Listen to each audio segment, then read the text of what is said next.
Welcome to Fantasy Sports Daily, powered by FantasyGuru.com. Monday through Friday at 12 p.m. Eastern Standard Time, 9 a.m. Pacific. Ray Flowers breaks it all down for you from a fantasy sports perspective.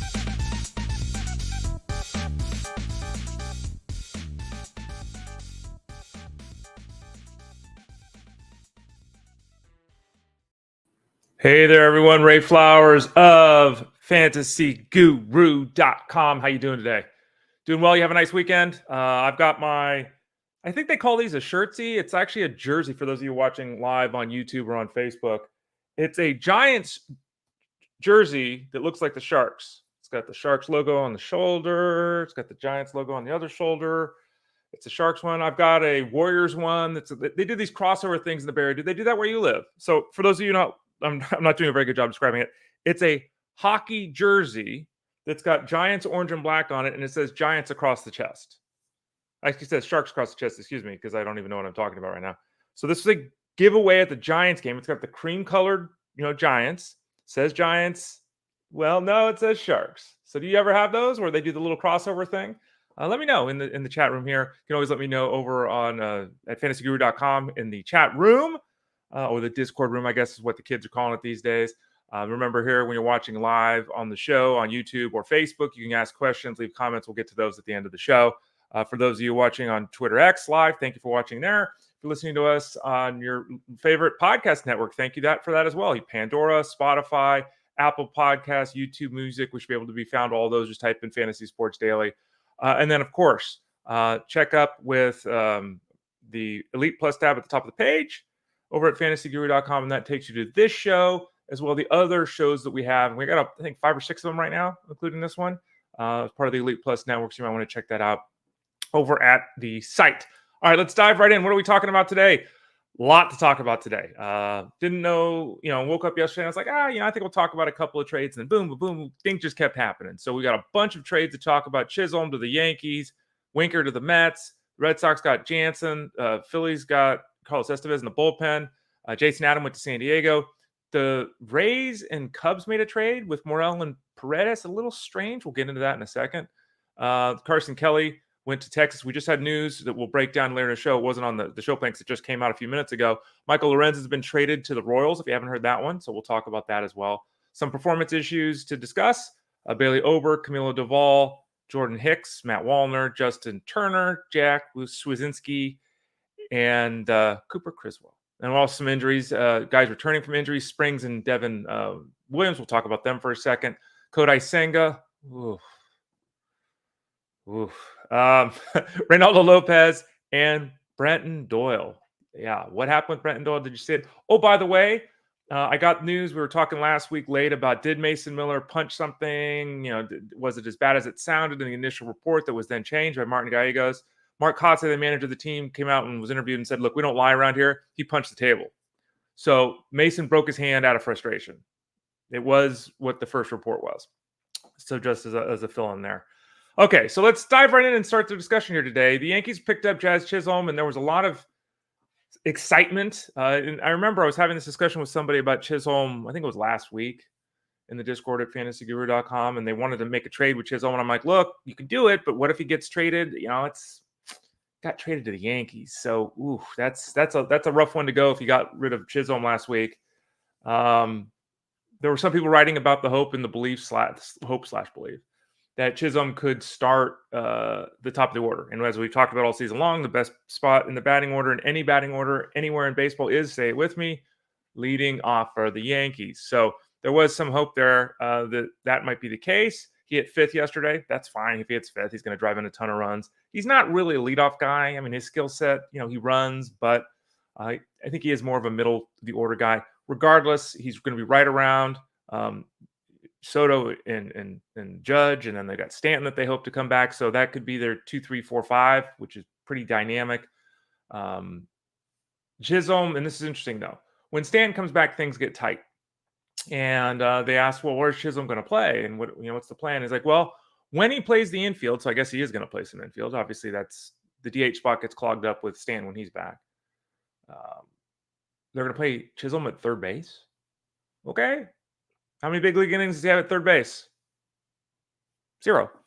So, I mean, hey, look, he's an athletic guy and everything, give it a shot. I say this all the time, and I guess teams figure that they can, with the plan they construct for their defensive side of things, that they can get the players put in the right spots on the field, so you don't have to worry about can he go to his left or his right. You just put him in the right spot. If the ball's hit there, he's fine.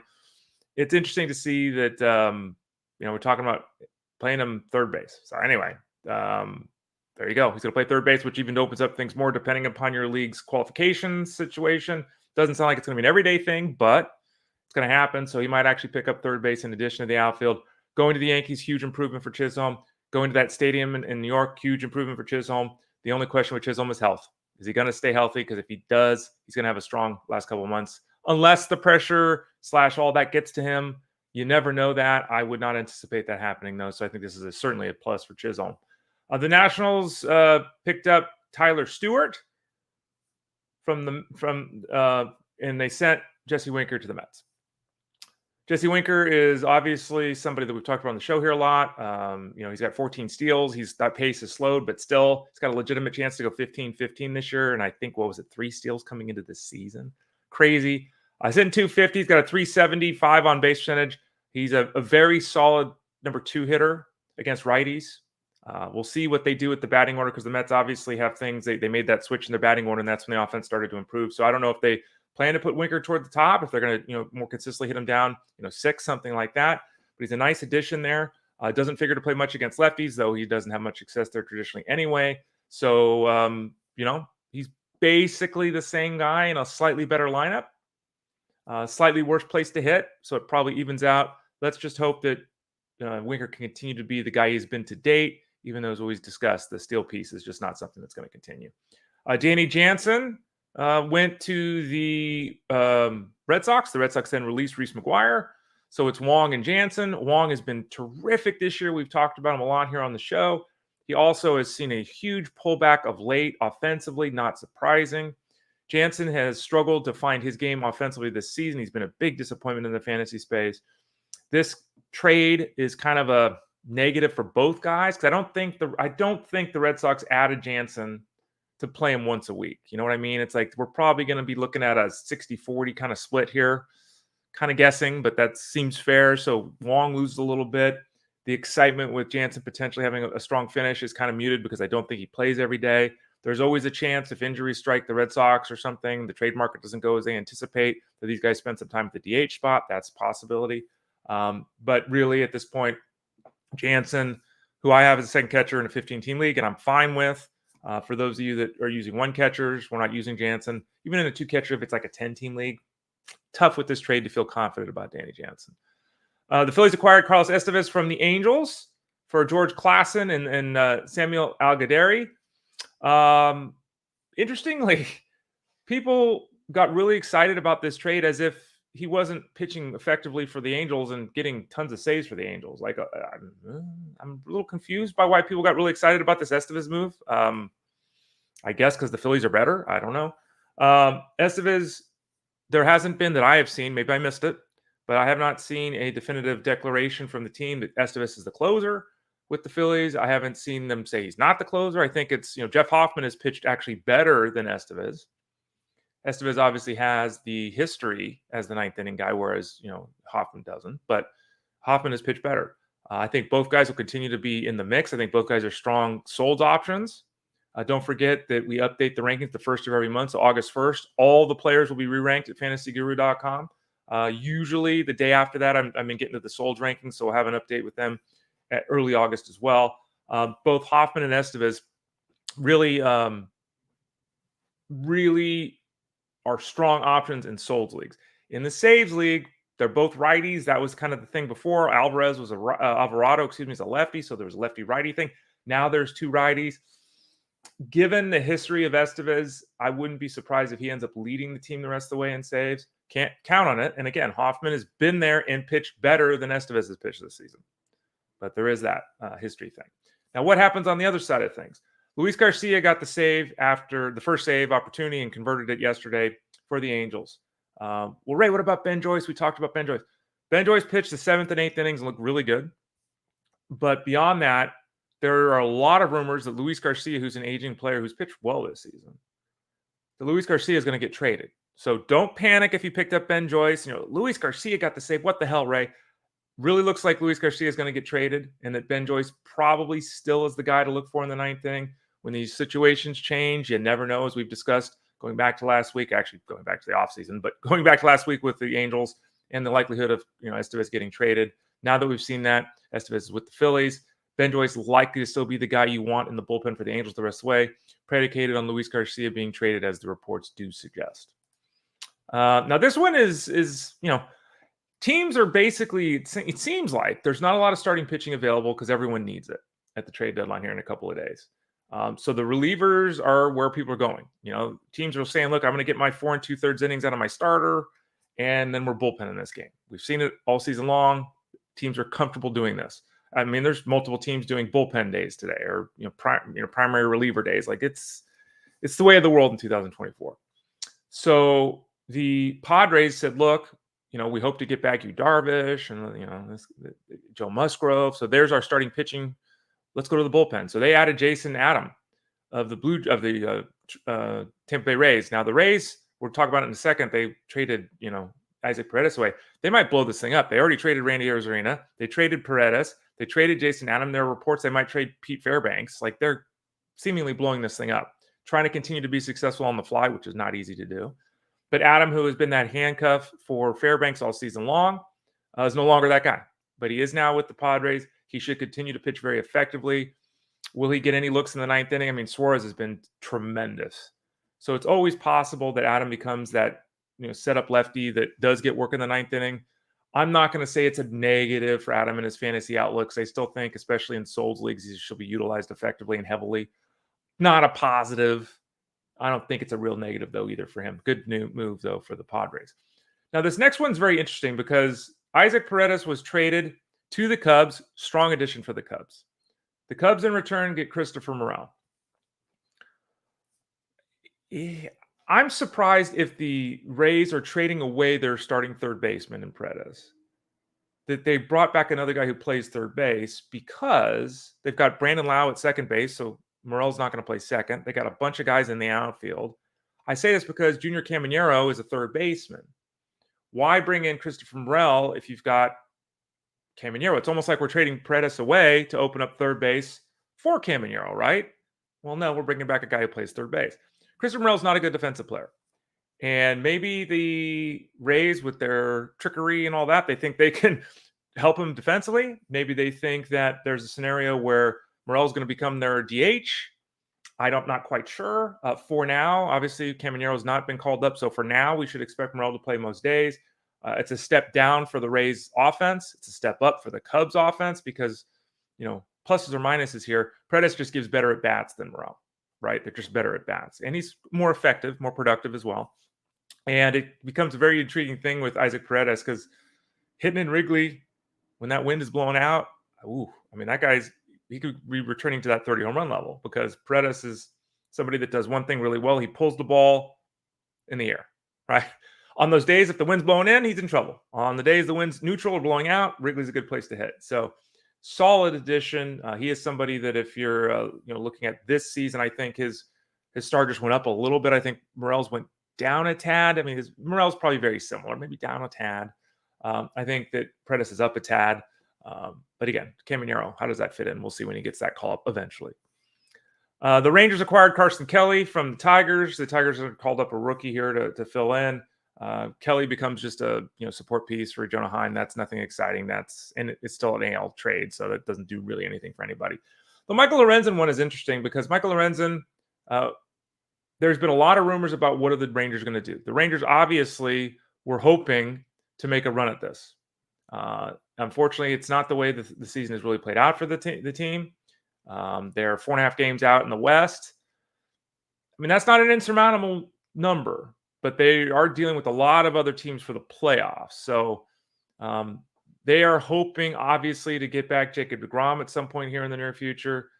That would be the big addition that would allow them to say, oh, we traded Michael Lorenzen. We didn't lose anything. In fact, we gained something. Fair. They traded him to the Kansas City team right now, so let's deal with what that is. Alec Marsh, and this trade just happened. So my assumption is Alec Marsh becomes a swingman and Michael Lorenzen becomes a starter. That's my assumption for the Royals. They, by the way, traded him for left-handed pitcher Walter Pennington. Lorenzen is a very competent, solid major league pitcher. He's somebody that can go in the bullpen. He can work long relief. He can obviously, as we're seeing now, be a starting pitcher. This is in his numbers. I think we talked about him last week. Was it last week? 2 weeks ago? His numbers are very much, they're concerning. I mean, a strikeout rate of 18% is not good, and a walk rate of almost 12% is bad. And you put those two together, his strikeout minus walk rate is not even less than half of the major league average. That is very concerning. Now, he's been doing similar-ish things for about a decade now and having success. So I'm not going to say he can't continue to have success. I'm not saying that. But there are concerns here. Batting average of balls in play is really low. The left on base percentage is really high. I talked about the walks and strikeouts. The home run rate right now, his home run per 9 mark is his highest mark since his rookie season. He's going to a team that's going for it, which I love seeing the Royals, making moves here to go for it. They're 6.5 games out in the Central. I don't know, are they going to catch the Guardians? Probably not. Could they make the playoffs? We'll see. But I like the addition there. His value, if anything, gets a slight tick up, Lorenzen, because there was a likelihood that he would lose his starting spot when the Rangers got healthy in the rotation. So slight boost for him. Winning environment, positive environment. Not a great place to pitch in Kansas City. It's a very offensive environment, but it's not like pitching in Texas is a breeze either. So a slight positive, I think, more for the playing time situation, as I talked about there with Lorenzen. All right, so that's kind of a wrap on the trades. Now let's talk a little bit about some MLB performances. Do I have these guys in order here? Yes, I do, except for one guy. I have a little series of notes where I make sure that I'm not being a buffoon and I'm trying to follow what we're doing here. So Jeffrey Springs, where are we at? Jeffrey Springs, there we go. Okay, there's my Kodai Senga. There we go. Okay, we'll get to Kodai Senga in his one start in a few minutes. But for now, let's talk about Bailey Ober, who just yet again, 8 shutout innings in the win over the Tigers. 1 hit, struck out 11. I mean, hopefully you held on to Ober after that slow start. It was a slow start. It was a less than ideal start. I know a lot of people were nervous, panicking. I got a ton of questions because Bailey Ober is one of my guys. He has been nails since, and he's getting better. It's quality start, time after time. And kind of capped that on Sunday against the Tigers, that 1 hit and 11 strikeouts. A very good, excellent effort, if you will. I think that's fair to say. 8 shutout innings. He pitched great against the Tigers. Camilo Doval, who's been a frustrating own, someone that we've talked about a lot here on the shows. At the All-Star break, we discussed him. We talked about him that one day. We discussed the relievers and the accompanying article over at fantasyguru.com and said I was disappointed in his effort. And I said, look, he's still going to get 30 saves. And, the team, there's some concern. Mike Krukow was not the announcer, former pitcher, was not happy with his attitude and everything. Well, all of a sudden you look up, and though he gave up a run yesterday, Doval, he picked up his 20th save. That's, 3 saves in the second half of the season. He's 6 for 7 in saves this month. And while his overall performance is not going to hit the mark, while his whip is really bad, he's going to get 30 saves again. So at least you're getting that piece, because at the end of the day, 70 innings with a 1.48 whip sucks. But it sucks a lot worse if the guy you spent a 6th-round draft pick on gets you 13 saves instead of 33 saves, right? So he'll be okay. Disappointing, sure. Disappointing based on my expectations, yes. But it does look like he's righted the ship, if you will. 3 for 3 against the break, 6 for 7 this month. He's on his way to another 30-save season. Speaking of the Giants, Jordan Hicks, who we've discussed on the show here a lot, Jordan Hicks is being sent to the bullpen. Not surprising. We'll see. There's a lot of rumors about, potentially the Giants trading guys away, Blake Snell, bringing guys in. We'll see. We'll talk a little bit about that more later. But Jordan Hicks for now has been moved to the bullpen because of a workload scenario. This was a very likely scenario. It was always going to play out this way in my estimation. We talked about it months ago. And the Giants have made that decision, at least at this point in time. On the positive side of things, Matt Wallner, just wanted to point him out. Matt Wallner, who's on the Twins, who's I know not a big name and not someone that we may have never mentioned his name on the show. Maybe we did. I know we probably did, because I wrote about him in the preseason as a potential 30 home run guy. If you want to take a shot at a guy no one's talking about. Well, that's not going to happen. But he's gone 14 for his last 38. That's 368 with 4 home runs and 7 RBIs in 13 games. So since he's been recalled, he's been Rod Carew in the batting average. He's been Harmon Killebrew in the home runs, and he's been Kirby Puckett in the RBIs. He's been really good. He is somebody that, if you look at his overall, and let's pull it up. He's had an odd, the way he was treated by the Twins has been kind of odd. He's 26 now. He's 6'5", 220. The power's off the charts. That's why I predicted he has a shot to hit, 30 home runs here at the big league level if he played every day this year. He had 14 home runs last year in 76 games. In his career right now, I mean, what's his OPS? If you had to guess, he's played 120 games at the big league level. Matt Wallner, give me a guesstimate on his OPS. 730? No. Oh, I hear you're back. 780? No. 801? No. 850? No. It's 864. He's got an 864 OPS in 120 games. You have an 864 OPS, guess what? You make the All-Star team. That's really good. And he's done that despite a 35% strikeout rate. 35%.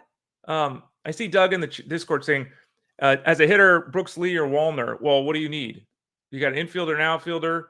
You got a guy who's more of a batting average guy. You got a guy who's more of a power guy. Oh, man, look at mine pixelated. Camera's going a little slow. I think the answer, Doug, to your question is, what do you need defensively? I think that Wallner's a more intriguing offensive performer for me. He's more intriguing, but a 35% strikeout rate also says he could hit 212, and it's just not going to be a surprise. Brooks Lee has really slowed down since his hot start, which is not surprising. We talked about him when he was promoted.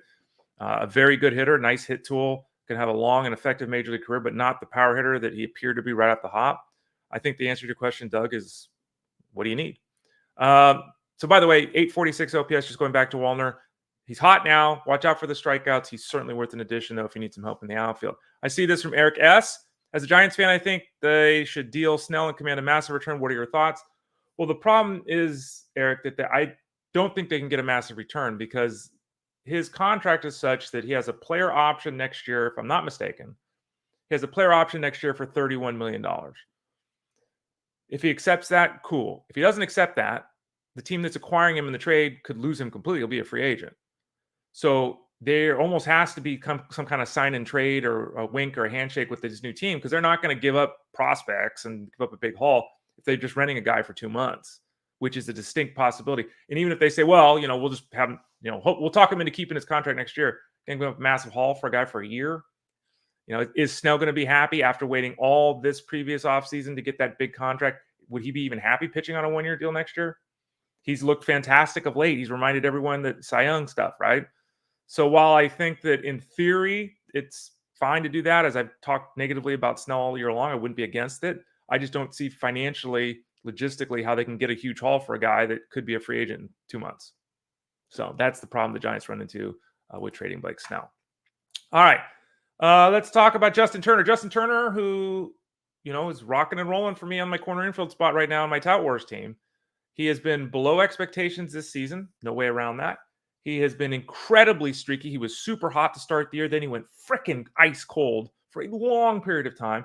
He's now back to blazing. Justin Turner of the Blue Jays, who in theory could be traded. If he's traded, is it to a better environment? Is it to a platoon scenario? All that's possible. His last 9 games, he's gone 15 for 35 with a 429 batting average. I mean, he's still, what's his on-base percentage for the year? 350? Let's look at him. Let's pull him up real quick. He has been effective, but slightly disappointing at the same time. He's basically played every day, and he has 31 RBIs. Now, he's hitting 250, which is okay. He's got a 348 on-base percentage, which is exactly who he's been the last 2 years. Problem is he's got a 370 slug, which is easily a career worse. So he's just not driving the baseball, but Turner is involved right now in the offense. He's productive. He's killing it right now. His walk rate is actually a career best. His strikeout rate of 17% is right on his career norm, so he's still controlling the strike zone very well. You could look at his 253 batting average and say, well, maybe it should be 263, maybe even 270. He's got a chance to be Justin Turner, air quotes, the rest of the way, but he will need to drive the ball a little bit more effectively in order to make that a reality. But he's in an incredible hot streak right now. 2 other guys to mention before we get to some injuries. Jack Suwinski was demoted again, sent down to AAA by the Pirates, so his season's obviously a lost one. And then finally, James Paxton went to the Red Sox. Cooper Criswell is losing his spot in the rotation as Paxton enters there. All right, let's talk about some injured guys before we talk about some FAAB stuff from the weekend. Devin Williams is back. He was effective in his first outing for the Brewers. He's not hurt. He's just in this section because he's returning. Very likely he's back in the 9th inning, potentially for his next outing. Trevor Miguel is someone you should hold on to. Miguel's pitched great in front of Devin Williams. No reason to drop him at all. But just an FYI that the expectation, at least, and who knows, expectations always come to fruition. The expectation is that Devin Williams is back in the 9th inning really soon, i.e., maybe even his next outing. Looks sharp in his first time back. Jeffrey Springs is going to be activated off the injured list. He's going to start Tuesday against the Marlins and make his debut. We've talked about him here on the show. I've had a lot of discussions about him in the Discord. He's coming back from Tommy John surgery. Let's look at his numbers. His performance in total in the minor leagues has been solid. And that is what you would expect for a guy that's a pretty accomplished big league pitcher. He's made 9 outings in the minors. He struck out a guy an inning, which we love to see. Now, here's a problem. Even though he's only walked 4 guys. So he's got strikeouts and walks, done a great job there. His ERA is 4.5. And, the ERA is 4.5. And, I'm looking at the numbers. 1-2 whip. And little misfortune here. 345 batting average is stupid. And almost 8-1 strikeout to walk ratio, which is really, that's the key, right? And he's healthy. So we'll see with Springs. Springs is somebody who threw 16 innings last year, and he's thrown 32 innings this year. So, and remember, he has 1 season. I'm looking at his numbers right now. I think he has 1 season in his career. No, 2 seasons in his career where he's thrown 100 innings because, utilized out of the bullpen for so long. Really good back in 2022, trying to capture that glory. Worth an addition. Hold on a second. Worth an addition off the waiver wire because we're all searching for pitching. Keep those expectations under control, but certainly somebody that, if healthy, should be able to contribute down the stretch. And unlike a guy like Lorenzen, who struggles for the strikeout, Springs should be a guy that can get you a strikeout in an inning. Kodai Senga, who we talked about. Kodai Senga made 1 start this season. That's it. 1. Placed on the 60-day injured list with a calf issue. Now, I mean, theoretically, there's a couple of days left. He could return at the end of the season, theoretically, but ostensibly his season is over. And this has been one of the bigger flameouts. It's one thing when Spencer Strider blows his arm out, you're pissed and you cry and you move on, right? Senga was going to come back, finally came back, and then he's gone again. Like, this is, it's gut-wrenching. He's done. One start. And, just a reminder, anytime you're putting a team together, remember when you're taking the risks on these injured guys, I'm not saying he's injury prone because he hasn't been that guy previously. But when you take a risk on injury guys, and depending upon when you drafted this year, you might have, Kodai Senga, got to be careful. It's really, really difficult to predict how things are going to turn out. Reynaldo Lopez left his start with right forearm tightness. They're running tests. Oof. Lopez has been terrific this season. He's been a difference maker this season. The ratios are spectacular. He's already gone really deeper than I thought he would without having some start skipped or being removed from the rotation. The Braves have done a very good job managing his workload. But the bottom line is we're waiting for information. Hopefully we'll get it today. I did not see a report this morning. And again, it's 9:30 on the West Coast. I didn't see a report this morning. Let me do a quick search about his health. Would help if I could spell his name right, wouldn't it? Because if you spell a guy's name wrong, it doesn't really pop up. Reynaldo Lopez, let's see. No, I haven't seen anything. So it doesn't look like there's anything official yet. We're waiting on test results, but when you hear forearm tightness, you obviously expect an IL stent, and you get a little nervous about more. I kind of look like Max Headroom on the video today. Am I the only one seeing that? The link is a little bit confused, I guess. I don't know. I'm blowing along through this, so hopefully you're enjoying it. Brenton Doyle, look, don't be a freaking idiot. Brenton Doyle has been one of the best hitters in baseball in July. He's been a true difference-making player this season. May not have even been drafted in your league, depending upon a variety of factors. He's been absolutely fantastic. He was a moron on the weekend. Just like Mason Miller broke his hand out of frustration, Brenton Doyle jacked up his finger out of frustration. He struck out in the first inning, threw a towel against the training kit in the dugout. Unfortunately, the training kit was closer than he thought. So when he threw the towel, his hand actually hit the training kit. Now they had to remove him a couple innings later because you hear that he, didn't feel comfortable, holding the bat. It's like, oof, like, I don't know. I'm hoping we get some information here before lineups lock. And a lot of my leagues, the lineups lock on Mondays, and I'm screwed if it doesn't. At this point, we have not seen anything other than day to day with Brenton Doyle, but this is a scenario that we have to keep our eyes on. Again, hopefully we get some information here in the next couple hours before the game start. But don't be a freaking doofus. Like, we've all been there. I went to the Rage Room in San Francisco. You can find that on Twitter, X, at the Ray Flowers, and it's on my Facebook account. I put a short little video of me smashing a little pot. But, if you got to do something, take your frustration out, do it in a constructive way, man. Accidents happen. I get it. But come on, you can't smash the helmet. Throw the towel. Fine. Even throwing a towel. I mean, it sounds stupid, but you could pull something as you're chucking a towel because there's no resistance, right? But anyway, hopefully he's okay. It's the Rockies, so who the hell knows, but we'll see. Let's talk some FAAB here this weekend. If you look at these things, this is the Tout Wars FAAB. Mason Miller was injured, so Jeff Bogus added Andre Palante for $1. Great ad there for $1. Remember, in this Tout Wars league, it's an on-base percentage league on the offensive side of things. On the pitching side, it's innings pitched replacing victories, and it's solds replacing saves. So Palante for $1, totally fine there. Matt Vierling for 143. I mean, look, that's a good addition given his flexibility positionally. If nothing else, in a 15-team mixed league, having positional flexibility is a big thing. It's a high price point, as you can see here. We had another aggressive bid on Gleyber Torres, but everything else is much lower than that. Matt Vierling went for 143. Jake Bloss went for 21. He actually starts today for the Astros. Nacho Alvarez went for $11. Festa went for $7. We don't know what Festa's role is going to be with the Twins. Is he going to stick in the rotation? Are they going to put him in the bullpen? Are they going to demote him? In this league, you run the risk because in Tout Wars, when you add a player in waivers, he has to stay in your lineup all week. So it's a little difficult with a guy like Festa to not know exactly what's happening with his role. Let me see here. Let's pull that up. The expectation with Festa is that he's slated to start tomorrow. We'll see. Maybe I missed that one and I misread that. But, Festa's been good and bad at the big league level. It's a very small sample size. He is somebody that I added, I think, in FSGA or LABR, one of the two, when he got promoted. And I had dropped when he was demoted. But he's got a big arm. He's one of the better pitching prospects in that organization and could be very effective for a very inexpensive cost. Joey Bart for $7, whatever. Gleyber Torres for $165. We talked about Torres on the show. Remember, we said, look, Gleyber Torres, if he's hitting leadoff, we got to reassess everything. Well, Ryan Boyer said, all right, I'm reassessing and I'm in. And he went 165, a big spend there. Gleyber Torres should be better than he's been to this point. If he's hitting sixth, if he's hitting first, as we discussed, that could end up being a really significant move for Ryan Boyer. Daniel Hudson for 55. I don't mind that at all. But again, remember, this is a Souls league.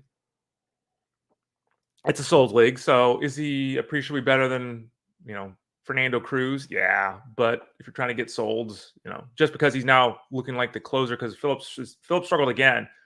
For those of you in saves leagues, Evan Phillips, his ninth inning hold is gone. So now he's going to have to work his way back into the ninth inning. Daniel Hudson is the guy to have right now for the Dodgers in the ninth inning. As you see there, I added Kyle Harrison for 19. I had Paul Blackburn coming back off the injury list, and I obviously don't have a huge need there, so he was gone. I had Fernando Cruz in this league, who I just mentioned. I did let Fernando Cruz go. I think I'm like third or fourth in solds. Cruz has been very wonky. The strikeouts are great. The sold total is like 21, 22 sold. He's got a good, strong sold total, but for the last month, he's been wonky. So I dropped him, added Kyle Harrison, which is a nice benefit to help out my rotation. He's been pitching well. Again, Cincinnati this week in Cincy, a little tough, but for that price point, I figured I'd take a shot there. I also had bid 19 on Kyle Gibson, which I didn't get because I only had room for one spot. Matt C got him for $4. That's a solid addition. Looking for some innings there, because remember, innings are, instead of wins, count. Gibson, in fact, has a better outlook for innings than Harrison, I think, but similar. Brian Hayes went for 37 to Derek Van Riper. Paul Freeland for 7. Ray, why would anyone add Paul Freeland? Paul Freeland is actually pitching really well, and I bid on him. I bid 9 on him, if I remember correctly, because he's slated to face the Angels this week. The Angels are not very good. We know that.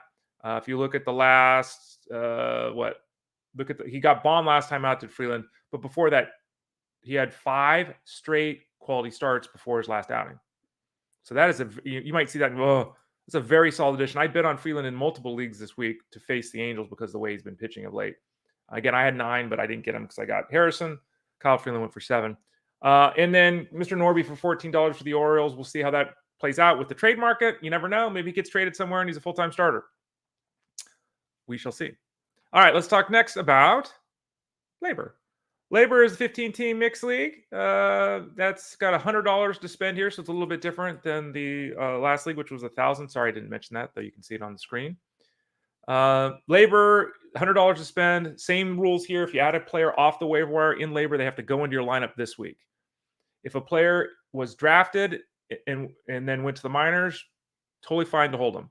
But you can't add minor league players in LABR. If a player is on the injured list and you didn't hold him after the draft, you can't add him off the waiver wire. So the rules are different. So Tyler Fitzgerald went for $6, and a lot of Fitzgerald talk, right? Fitzgerald went for $6 out of 100. He was still on the waiver wire this week in a 15-team mixed league, which means everyone in this league said no last week when he was on fire. The $6 bid, you see a bunch of failed bids there. 4, 5, 4, 4, 1, 4, a 6. They're tied. It's based on the ranking in terms of the standings. 2, 2, 3. So everyone's finally saying, look, we can't ignore Tyler Fitzgerald anymore. We can't believe in this because, come on. And really, he's just the guy offensively. But can't ignore what he's doing. So almost like over half the league legitimately bid on him this week, which you don't see happen too often at this point in time. River Ryan went for 6. If Ryan sticks in the rotation with Dodgers, that's great. If he doesn't, I mean, Walker Buehler's floating around, Bobby Miller's floating around. That there's always a chance the Dodgers make a trade. I don't know. I guess it's worth a shot, right? Because River Ryan is obviously someone who's pitched well. He's got a nice pedigree, but there are potential roadblocks to him being a starter the rest of the way for the Dodgers. Though you'll see there were bids of 4, 4, 2, and 2, so others were involved as well. Nolan Shanuel went for $4 to Zach Steinhorn. I was the guy at $1. I'm getting low in funds. I'm down to like 20 of my 100 left, so I just can't get aggressive anymore. And you say Nolan Shanuel, Ray, why the hell would anyone care about Nolan Shanuel? Well, he has found his game of late, and it's underreported because it's not sexy and he's on the Angels. But you look at the last 2 weeks hitting 400. You look at the last month, 25 games of action, he's hitting 329 with a 977 OPS. Now that's only 3 home runs and 2 steals. And it's only 13 runs and 12 RBIs. So it's not matching the batting average and the on base and the OPS, but it's still very solid work. And, at some point, kind of like with Fitzgerald, at some point you just got to say, look, he's not a star. There's no chance he continues what he's done the last month, but look at the last month. Nolan Shanuel was picked up there. I'm kind of disappointed that I didn't get him for that dollar price point. Max Meyer was awarded to Fred Zinke for $3. Strong addition there by Fred. Meyer will go into the rotation this week. We'll see how long he gets, but a solid addition there for Red, no doubt. Failed bids of $3 and $2 there. Dylan Moore went for $3. Justin Wroblewski went for $3. Jorge Polanco went for $2. Then got hurt yesterday. I had a bid on him in this league too. I pulled back from that because of the situation with his leg. It's like, so I don't know right now what's going to happen. Ahmed Rosario went for $1. Ahmed Rosario has been used strangely. I think that's a good way to put it. By the Rays. Now, maybe you can say he's been used strangely. Maybe you can say they're using him properly because he's hitting 350 with an 840 OPS the last month. So maybe they're using him right because those are stellar numbers. He's got 48 at bats though. Like he's not playing. So, I mean, it's pretty rare guy Rosario for the season who's hitting 300 with a 750 OPS and to see him not even playing every day. Especially for a team like the Rays, it's not like a dynamic offense or anything like that. But he was added for $1. Cade Smith to Ray Flowers for $1. I've had struggles with pitching. I've tried to mix and match the starting pitchers, and it just, I just said I'm going to take Cade Smith. And we're just going to roll, right? We're just going to roll here. And so I added him for $1. Cade Smith is not a saves guy. He's not victories. He's 5-1, but you can't count on victories from relievers. He's thrown 49 and 2/3 innings, so he's thrown 50 innings. He's got a 1.99 ERA, a 0.9 WHIP, and 70 punch-outs. And there's a lot of people that have been writing about him of late saying that, look, he's one of the top 5 relievers in baseball right now, Cade Smith of the Guardians. Added him for $1 to give me some strikeout numbers. Hopefully snare me a victory or a hold or something, a victory or save, excuse me, randomly here. But I just want to keep the ratios solid and get some good innings because I'm having a hard time doing that because of all the injuries I'm dealing with on the pitching staff. And, let's be honest about that. That's not something that makes me abnormal. Everyone's dealing with that too at the same time. Seth Brown went to me for $1. I didn't get those guys we mentioned earlier. I got Seth Brown for $1. Brown is somebody who qualifies at first base and at second base. And let's see. Where is Brown? Oh, that's because I'm looking in the wrong league. That's why this isn't making sense. That kind of happens. First base and outfield, he qualifies. He's 9 for his last 19 with 2 home runs. Ray, that's stupid to look at that. Yeah, it's stupid to look at that. Let's go a little bit further. Let's look at his last 40 at-bats since he's returned to the big leagues after his demotion. He's hitting .350 with 4 home runs and an 1,100 OPS in his last 14 games. I mean, I just need a guy to be effective. I don't need that. I would be fantastic if I got that, of course, right? But no, I just need a guy to be effective. I got it for $1. As you can see here that there was another $1 bid for him. So a couple of us hoping. I basically had Luke Raley in my lineup, and he's fallen kind of short lately. Hey, that's what you get when you're in a 15-team league. David Festa went for $1 here. Adam Doval for $1. Calvin Future for $1. Tyler Ferguson for $1. Orlando RC, who's been much better the last month, though still actually the last 3 weeks. And then Griffin Canning. I don't know if Rudy hopes that Griffin gets traded, which is a possibility. He's always been a tough one for all of us to trust or understand. We know that. All right, finally look in the FSGA 14-team traditional 5x5 setup, $1,000 to spend there. Clayton Kershaw for $188 to Adam Ronis. Good bid there. Some other failed bids for Kershaw in the 50s. Ray, why didn't you bid on him? In this league, I only have $200. I think I had $212 out of my 1,000 left. I can't go that big. I would have loved to get Kershaw, so I didn't obviously come anywhere near that 155 bid. Couldn't do the 98 for Devin Williams. That's a good addition for the USA Today team if he's closing the rest of the way, of course. While Abreu went for $32. He's fine. Luis Garcia went for $30. He's fine. It's interesting. We've talked about this before. Dr. Roto always is in the 1% to 3% range on his bids. That's a tell. But he's got Luis Garcia. Again, whatever. Well, Garcia and Abreu, to me, at this point, are guys you're using to fill in when you have injuries. I don't really want to be counting on them. Again, this is a 14-team league, so it's different. But yeah. Gavin Lux went for 28, and I was involved here. What did I bid on Gavin Lux? Let's look here and see which one of those bids was me. Because I was in on Gavin Lux. Again, I just didn't have the money. Yeah, I bid $3. I'm the $3 bid there for Gavin Lux. He went for $28. There was another bid for 21. And you say to yourself, all right, Gavin Lux, come on. Gavin Lux all of a sudden is killing it. So if you need a middle infield boost, Gavin Lux the last month is hitting 290 with a 900 OPS over a month. It's really good. The last 10 games, he's hitting 464 with 3 home runs and a nearly 1,500 OPS. He is killing it right now. A huge pedigree guy who has struggled immensely at the big league level, whose season numbers look very poor, who has never found his groove with the Dodgers. He's found his groove the last couple of weeks. We'll see how much legs this has. But again, he's hitting 290 with a 900 OPS last month. He's well worth a pickup at that price point. Tyler Phillips went for 26. Failed bids there, 12, 13, and 9. He likely sticks in this rotation with the Phillies until Taijuan Walker's healthy. But if he keeps pitching well, maybe he just keeps the spot. So very solid price point. Ben Joyce went for 26. Did I have the $9 bid for Ben Joyce? What was my Ben Joyce bid? No, I didn't. I had a $3 bid on him. Yeah, let's look at my list here. I was not. Jake McCarthy went for 15. He had a big game over the weekend. James Paxton went for 13. Cade Smith to Ray Flowers. Woo! Cade Smith. We're Cade Smith and up this weekend. $12 here. Again, I only had 213 to spend. Failed bid for $1 for him. Brandon Rogers went for $8 to Adam Ronis. Failed bid for $3. That was me. Austin Wells went for 6. Seth Brown went to Colton Wolfman for 5. Failed bid of 3. That was me. Alex Marsh went to Adam Ronis for $4. Austin Hayes to FTN Fantasy for $4. And then Hunter Renfroe and David Festa for $3. Hunter Renfroe going to Ray Flowers. Hunter Renfroe, I don't know if he's going to get traded. We'll see. Again, the Royals just added Michael Lorenzen. Hunter Renfroe's numbers aren't good, but he can and has been a streaky hitter in his career.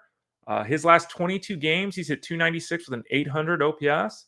his last 9 games, excuse me. He's got 10 RBIs, hitting 300 with 1,000 OPS. So let's do it. It's $3. It's a 14-team mixed league. You look at my outfield right now, and I've got, Cody Bellinger hurt. I've got an uncertain Chris Bryant. I've got Tommy Pham not doing anything. Let's give it a shot and see how it works out with Mr. Renfroe. So there we go. That's how the FAAB went this week. If you ever have a question about any of your FAAB, you can obviously ask it here on the show on Fridays. You can ask it over in the Discord at fantasyguru.com at any point. We're never going to turn those questions down for all of you. Let's look at the chat room and see what we can see before we shut things down. Hey, Ray, catching up on last week. What's up with Freeman and Doyle? Doyle, we talked about on the show. Freeman's got a situation with his child. We don't know when he's going to return. We'll obviously keep fingers crossed. That sounds like a potentially scary situation. So Freddie Freeman, we'll keep our fingers crossed. No idea at all when he'll be back. And as I noted earlier in the show, we're hoping to get some information on Doyle here in the next couple hours before lineup lock. Doug M says, love my Ober. I love my Ober too, Doug. Glad you're enjoying that. Chalk of the Furball says you were swinging for the fences in the rage room. Yeah, it's so funny. I get some people making fun of me and stuff. It's like, I'm hitting with a big metal bar, and it's like, you can't follow through. So I had to be very short and very tight. And I had to basically just twist my shoulders kind of, because I couldn't fall through and hit myself with the metal bar. But yeah, that was fun. My niece wanted to do that. She's 16. And I think a lot of women don't necessarily have that outlet like men do. We can go run over someone in a football game. Women don't really have that most of the time when they're younger. So she wanted to get out there and smash some stuff, and she had a blast. So I want to thank my partner. She set it all up. So the three of us went in there and smashed a bunch of stuff: microwaves, vacuums, a printer, a paper shredder, a bunch of mugs, little glasses, smashed the crap out of them. You can see me taking a hack at one of them, like Chaka says on Twitter X at the Ray Flowers. David P, how was the weekend? Pretty good. We had a pretty good weekend. Got a smash. Yesterday went to Tiki. So Eric S, you'll love that. Went to Hula Hoops. Got a mug, a King Kong mug last night. So that was nice. David says, why are the fantasy gurus rankings for quarterbacks Mahomes, Allen, and Hurts, but the Superflex rankings are Hurts, Allen, and Mahomes? So the order is different. I will say this. I did not know that. My expectation, when you say Superflex rankings, see, here's the thing. The Superflex rankings aren't done. Let's back up. We have multiple versions of rankings at fantasyguru.com. If you go to the top of the page and you go to seasonal, and then it drops a menu up, and then it says rankings, and it says NFL preseason, and then on the other side, NFL non-PPR, NFL PPR. Those rankings are Jeff Mann's. When you start talking about things like Superflex rankings, which I'm assuming are in the draft books, they're different. Those are done by different people. If you want Jeff's rankings, they're at the top of the page there. Like I said, go to the top of the page, seasonal rankings. That's Jeff Mann's. If you start looking at the draft books, you start looking at half-point PPR or Superflex leagues, those are done by Russell Clay, Tyler Beaker, and Armando Marsal. So that's the reason the rankings, David, are going to be different. They're done by different people for the different formats. Doug M says, Swollenbach, thoughts? Adam, you shouldn't be on the waiver wire. And again, if you're in a shallow league, head-to-head league, people move and drop and all that, I would have loved to have him on my squad instead of picking up relievers, right? Schwellenbach is had another strong effort over the weekend, double-digit strikeout game, if I'm not mistaken. Schwellenbach should be added in the vast majority of leagues right now. He's pitching effectively. He's in the rotation for the Braves. Thumbs up on that. And Eric S closes off. Finally, love hearing the mugs and definitely need more on the Smash Room. Yeah, there's other videos. There are longer videos, and there's some photos. We had a painting experience where you go into the paint room and you suit up in the paint and you fling paint at each other and all that. Maybe I'll show a picture of the art I created. Maybe I'll do that when it's dry. The art I created in the paint room. Well, yeah, we had a good time doing that over the weekend. Got the hula hoops King Kong. King Kong's sitting there. He's holding a flame, like a staff, that's on fire in one arm. And then he's holding a female villager in the other arm because he's King Kong. That's a pretty cool little mug. And hula hoops, nice little spot there up in South San Francisco. So anyway, everyone, thanks for watching today. Thanks for being a part of the show. Appreciate it. Be back tomorrow with us. Fantasy Sports Daily. We're here every day, Monday through Friday, 12 o'clock Eastern time, 9 o'clock a.m. Pacific time. I didn't even give you the spiel at the start of the show. I tried to be good, just jump right in today. But remember, you can go over to fantasyguru.com right now. get the draft guide that we're talking about here that Dave was asking the question about. You got PPR rankings, non-PPR rankings, dynasty rankings, rookie rankings, IDP rankings, superflex rankings, 2 quarterback information, superflex charts. All of that stuff is available. Tons of articles breaking down all the situations, offensive line, coaching changes, rookies, player movement.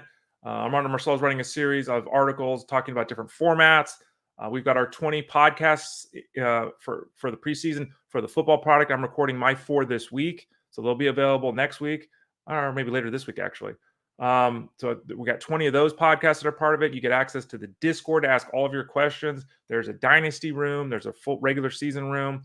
You get the weekly live stream on Tuesdays, and we talk about football here on the show. Wednesdays with Armando Marcel, Thursdays with Tyler Beaker, Fridays with Russell Clay, every Wednesday, Thursday, Friday, about a half hour into the show, about 12:30 Eastern time. We visit with those 3 on Wednesday, Thursday, Friday. But get over to fantasyguru.com, click the subscribe tab in the top right corner. That'll get you the full season product for football. You can also sign up for the DFS package for football. You can sign up for the wagering package for football, or you can get all of them. So check it out over at fantasyguru.com. And any questions you have, jump in that Discord. The staff is in there all day long answering questions over at fantasyguru.com. All right, so thanks for watching today. Thanks for listening. Appreciate it. We'll be back in tomorrow, 12 o'clock Eastern. Today I've got the cash game breakdown to finish up. I've got the Rays Ramblings piece to do. This week, remember, going to be a little bit light on some baseball writing the next couple days after today because I'm going to be doing all the rankings that'll come out on August 1st. 600 plus players all re-ranked. We do that the first of every month, so we still have August 1st and then obviously September 1st to go in the future. We'll try to get some Solds rankings out as well. And my for football, my auction articles come out Wednesday. There's a series of 3 articles, 6,000 words, something like that. 3 articles talking about auction drafting. So if you've been waiting for that, that drops in a few days over at fantasyguru.com. I'm Ray Flowers. You can find me on Twitter, X, Instagram, all those spots at the Ray Flowers. You can find me at fantasyguru.com. You can obviously find me here Monday through Friday on Fantasy Sports Daily at 12 o'clock Eastern Time, 9 a.m. Pacific Time. I'm Ray Flowers for Fantasy Sports Daily, powered by fantasyguru.com.